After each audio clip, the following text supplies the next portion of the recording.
Well, ladies and gentlemen, the next couple OTRS Central Q and A's are going to be Marvelous. I think so. Whether you like it or not, you're going to get it. That's right. Thank you. Now, if you want your questions answered by us here at OTRS Central, all you have to do is go on Twitter and submit your questions to us at our Twitter handle, which is at Off the Rope Show. Keep in mind that we record a few of these at a time, so if you are going on Twitter to submit a question after watching this Q&A, which is number 8, and it's maybe Q&A 9, 10, 11, and your question has been answered yet, that is okay. It doesn't mean that it's not going to be answered. It's just there will be a little bit of a delay. So keep that in mind. You ready to get started, Mark? I'm ready to go. Alrighty. First question at Air458 asks, thoughts on Edge coming to Waterloo? For those of you that don't know, Edge is the Luthez Award winner for the 2013 George Tragos Luthez Professional Wrestling Hall of Fame weekend here in Waterloo, Iowa, July 12th and 13th, I believe are the dates. It's going to be fun, along with the Nature Boy. Woo! So your thoughts on Edge being here in Waterloo? I'm looking forward to meeting him as long as he shows up. I'm more than down with it. As long as he doesn't pull a Kurt Angle. Now, we know one member of OTRS that is really looking forward to meeting him, and not for the standpoint of wanting to actually talk to Adam Copeland about, Edge and the Edge character and his career. He wants to talk about Christian. That's right. Yeah, absolutely. At Ghost HPM, he's going to love that.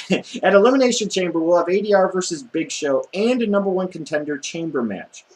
What might be the World Heavyweight Championship title match at WrestleMania 29? Well, I think Dolph Ziggler is going to cash in Money in the Bank at Elimination Chamber, so I think it's going to be him against. I don't know who it's going to be against yet, but Take a guess. I'm thinking it's going to be Del Rio in a rematch. I'll just go out on a limb and throw out a flyer. It's been talked about a little bit. Ryback versus Jericho. Otherwise, maybe you would get Ziggler versus Jericho. Any number of possibilities. At KJ Bacane, do you think the punk rock feud somewhat represents pro wrestling versus sports entertainment? Not really. Just for the fact that Rock was in the Attitude Era, and now you got Punk in the PG era, as it were. But I don't really think it's pro wrestling against sports entertainment so much. Yeah, because frankly, aren't they technically both classified as sports entertainers? Yeah. I get what the question is trying to hint at. I think it's more of a representation of Attitude Era versus the PG era wrestling back then, wrestling now, than it is pro wrestling versus sports entertainment. At Anthony_Rizzuti, my boy from the Bleacher Report, who absolutely hates Kobe Bryant and clearly fully understands that Michael Jordan is easily the greatest basketball player of all time. Which wrestlers, past or present, would you compare each member of the Shield to? Let's start with Dean Ambrose. Dean Ambrose, I think he's got a little bit of Piper in him, I think. And you could also compare him to like a Brian Pillman, probably. Yeah, especially on the mic. He's got a little bit of a hybrid there. You said his in-ring style is kind of unique. His in-ring style reminds me of Piper's a little bit, kind of a brawler, kind of herky-jerky, and I kind of like it.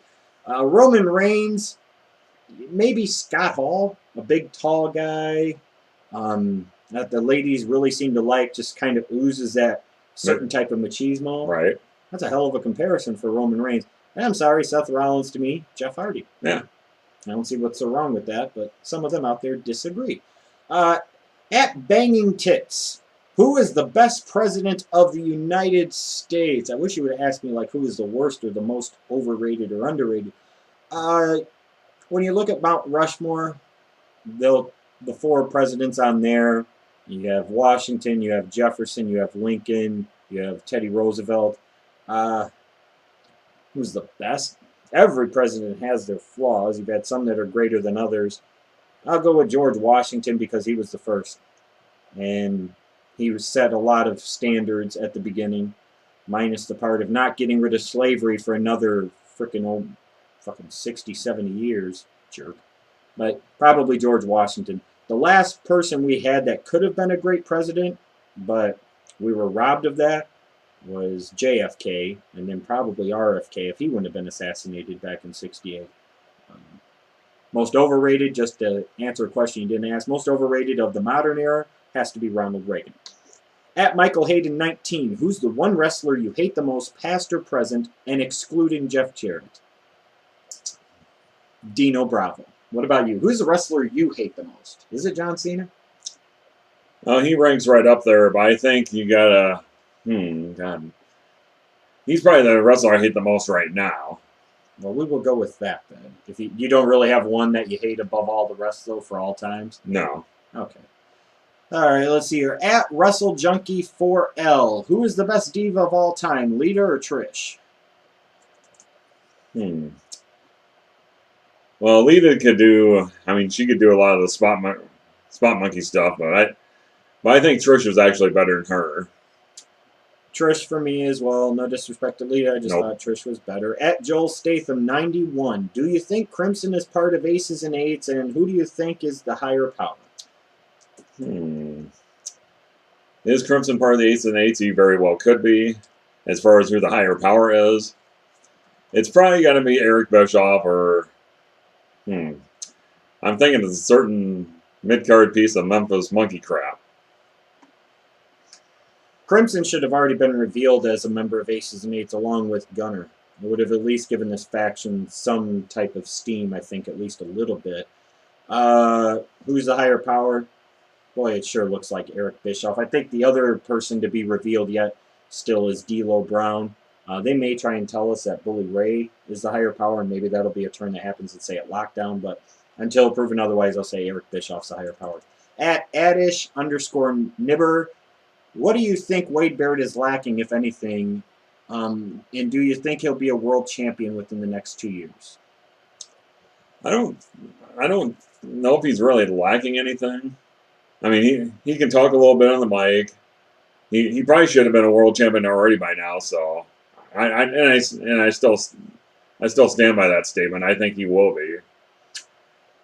If he's lacking anything, it's two things. It's one, being presented in a way that makes him seem like everybody else. He's a taller guy, yet they book him in a way that makes him look smaller. And the way he's supposed to be a street fighter, bare-knuckle fighter, and he's wearing wrestling trunks and wrestling boots. I don't care what even people in the business say. That's stupid. That's just dumb. So that's one thing. Probably the other thing, he's missing that real signature marquee feud or moment that would really help elevate him and truly, I think, establish him as the future guy. Because even with the Nexus stuff back in 2010, they were too busy losing. Damn it. He's not lacking a lot. I think he could get a little better in the ring. His promos are good. He's got good size. He's got a lot of what you would want, and especially the fact that he's freaking British. They should have a British world champion, and it seems like both WWE and TNA, they try to continue to grow their product in that market, but they don't put a British guy in their fucking main event scene like TNA with Magnus. It blows my mind. At Kyle Meredith 6. Whenever Jeff Jarrett decides to return to WWE and beats Undertaker at WrestleMania, what stipulation should they have? How about if he doesn't beat Undertaker, he leaves the business completely? Oh no, this is saying when Jeff Jarrett decides to return to WWE and beats Undertaker at WrestleMania, what stipulation should they have? You know what stipulation they should have, Kyle Meredith 6? Would you like to know? It's called If That Happens, We Chop Your Balls Off match! Damn it. No, that'll never happen. That's the stipulation. We'll chop your balls off and put them in a jar for everybody to see on display. They'd be like, this is the day that Kyle Meredith 6 decided he was going to be funny and suggest that Jeff Jarrett would ever end the Undertaker streak at WrestleMania.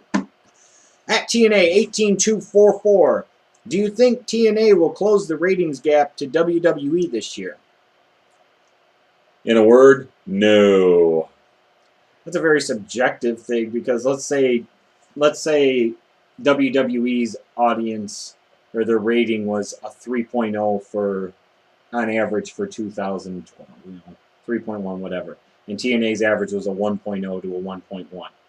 Okay, if TNA gets up to a 1.2 in 2013 and WWE goes down to like a 2.8, they've closed a gap, but how much of a gap have they really closed? There's still a huge freaking valley between the two. So maybe they'll make some progress, but I don't think ratings necessarily should be a good indication. A lot of times we use that as a measure of success of the business, and it shouldn't be. Ratings gap, they're not going to close that. Nor should they be focused on it in 2013. They need to be focused on getting on the road more and making sure this new pay-per-view schedule works. At Tom Norton 1, do you think that WWE should only have one show a week and unify the World Heavyweight Championship and WWE Championship? Well, I don't think they should have just one show a week, but as far as unifying the titles again, I think that would be a great idea. Yeah, especially if they're not going to do dual brand live events anymore. You would have to think a unification of the belts would have to be forthcoming at some point. No, you don't want to have just one show a week. The problem is the number of shows they have is overwhelming, and it's just too much shit to watch and too much shit to keep tabs on and follow. Thank you, everyone that submitted your questions for this Q&A. Again, a reminder, if you want your questions answered on future OTRS Central Q&As, submit them on Twitter to our Twitter handle at Off the Rope Show. That information will be in the description box down below. I think you're going to be back for the next one, aren't you? I think so. Lucky people you are.